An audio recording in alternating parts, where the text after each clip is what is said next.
भंडारी. आता आपण याच्यात लाल तिखट टाकू. लाल तिखट टाकल्यानंतर थोडेसे मटार टाकू. मटार टाकल्याच्या नंतर आता आपण इथे थोडंसं मीठ टाकू. मीठ टाकल्याच्या नंतर हा बटाटा कट केलेला आहे त्याला बटाटा टाकू.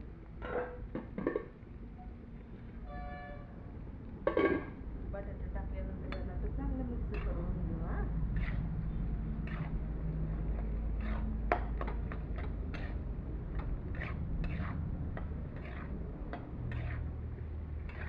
तुम्ही बघू शकता मित्रांनो, ही आपण आता पुरी भाजी बनवत आहे.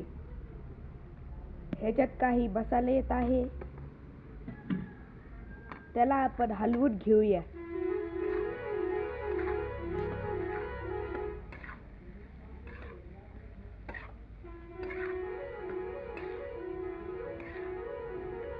आता याच्यात आपण गरम पाणी टाकू.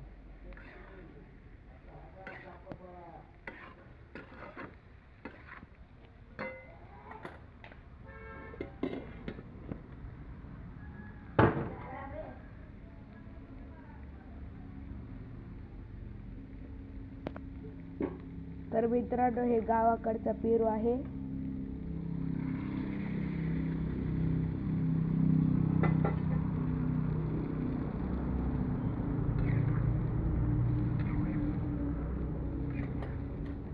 आता ही झाली आपली भाजी तयार. आता ही थोडी उकळू देऊ 10 मिनिटं.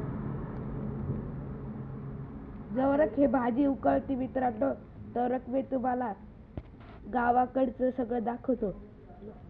हे बघू शकता आमची इंडस्ट्रीज. इथे आमचे पंखा आहे ते